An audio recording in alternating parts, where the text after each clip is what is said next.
Hello, once again, we're continuing on this series of pickups, what I've gotten over the gap of the 2 years. This is the home stretch. If you're watching this, we're on the home stretch of records. Wasn't expecting the series to be this long, but when you let time get away from you, that's really the way it is. So let's go ahead and get started. So this grouping here is all but one related to pickups where I got at my local record shop. So this is a couple of trips over the 2 years that I've gone. So the first one is one that made it on my best of list for that year. So the year that this had come out was the year that I struggled with picking a album of the year because it was so strong of a year. There were so many good albums that came out that past year, but this is the one that I grabbed. I was glad to see it. It's from Chevelle, Neuratias.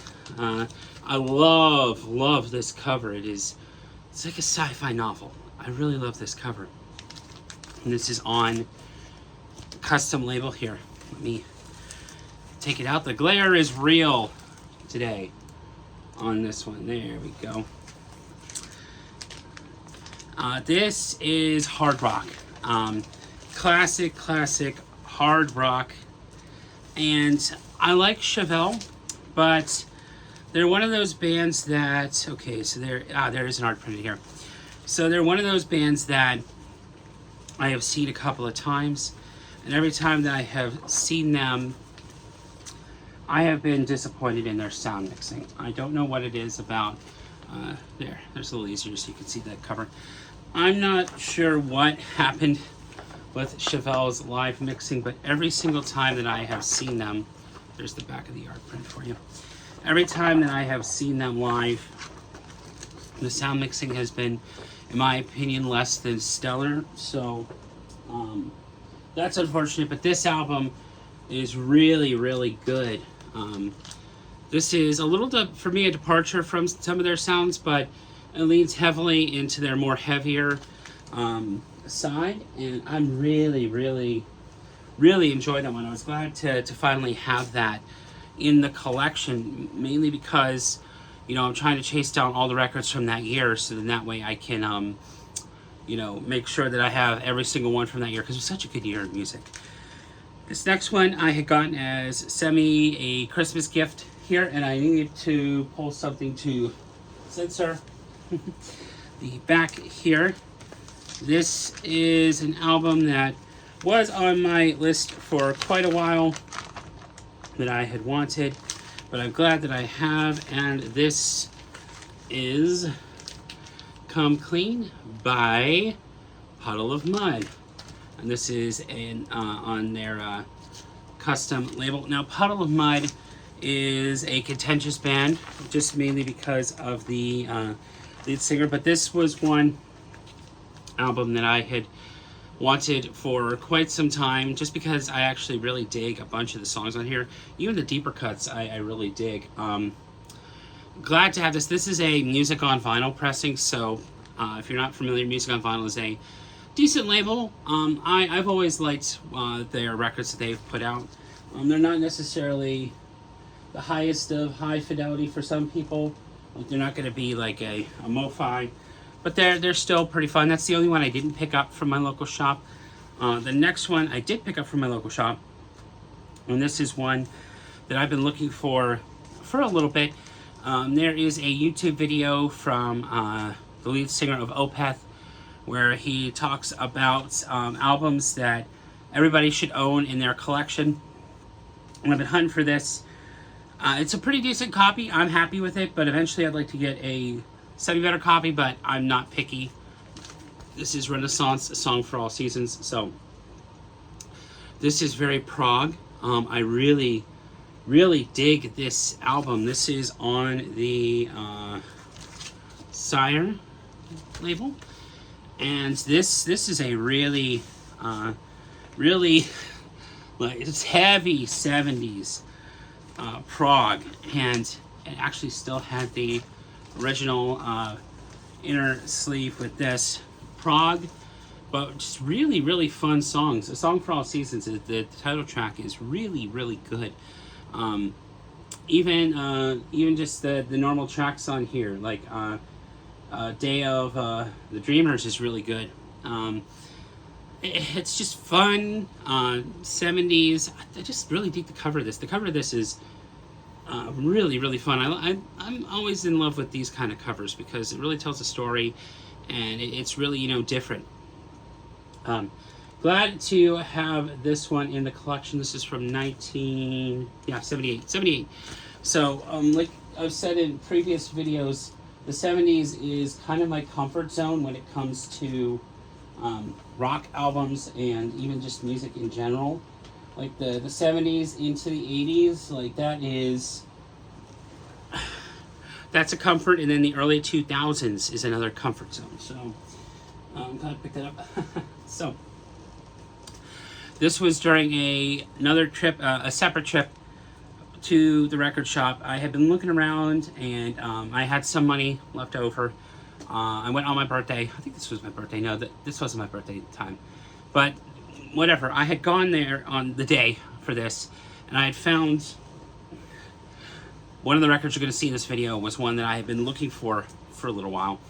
And Marika was texting me. I was showing her around, and she said, "Hey, pick up something." So I shout out to Marika for this one. But this is T-Rex, their 1971 classic album. This is cut by Kevin Gray at Coherent Audio from the original master.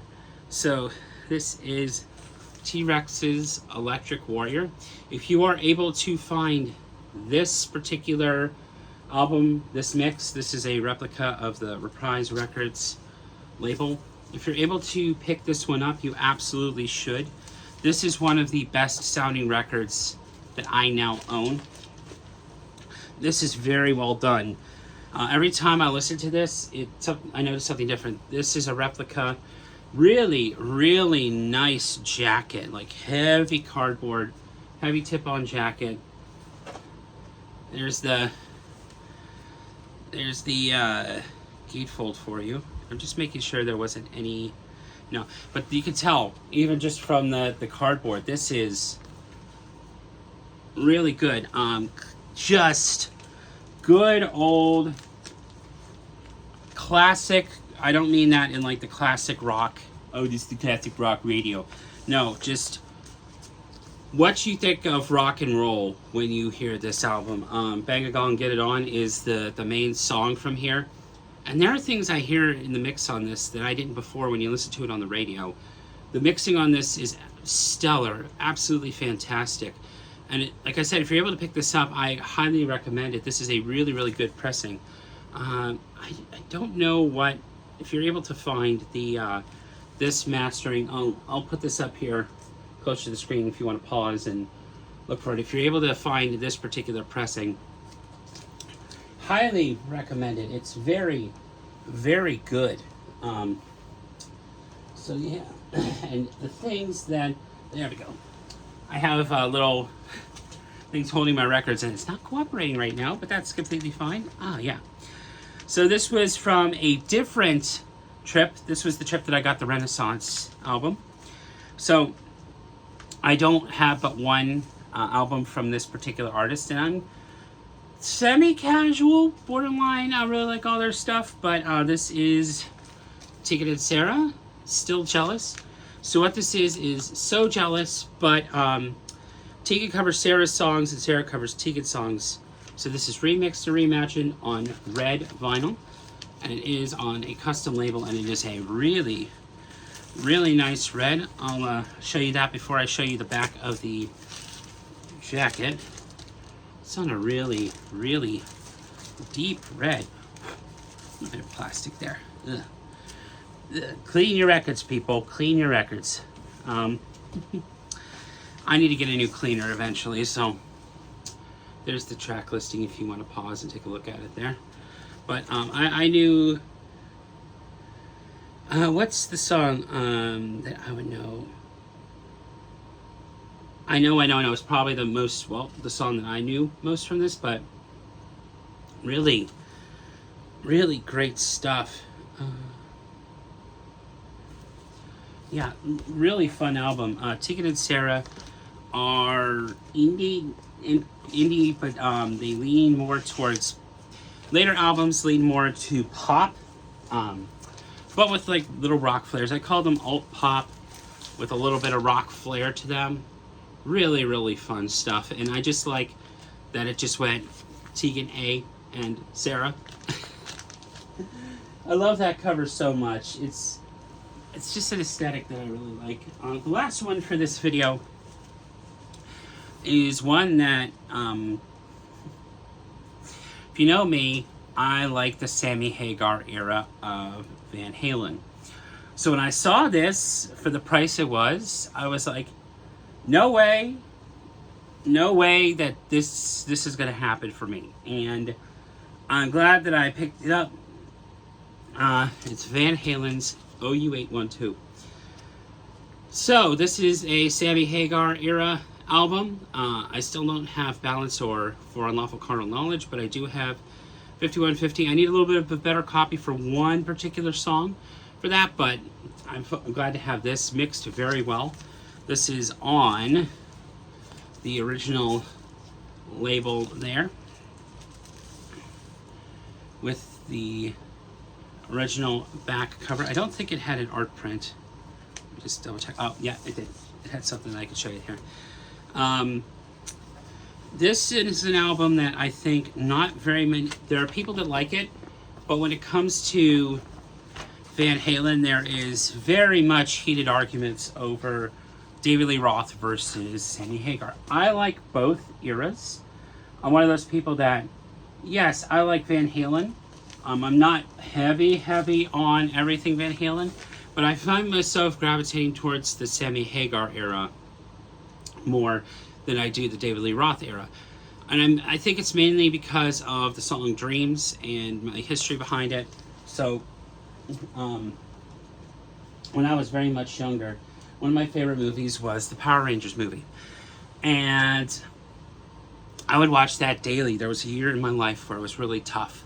And I would watch that movie on the daily. And the song that ended the movie, before the end, as the end credits came up, was the song Dreams by Van Halen. So I always had a positive association with Sammy's take on Van Halen. So I think that's really why I kind of gravitated towards that a little bit more. So yeah, there's the pickups for this one. I think there's a couple of more in this session that I'm filming. So we're getting towards the end here of this. It's been fun to post all of these. I hope you've been enjoying me talking about all these records. I've been enjoying talking about them. Let me know down in the comments below if you've been listening to anything fun. As I say at the end of everything I'm in, when the waters get rough, please keep on sailing. Hope you have a wonderful day, evening, whatever time it is in your world, and take care.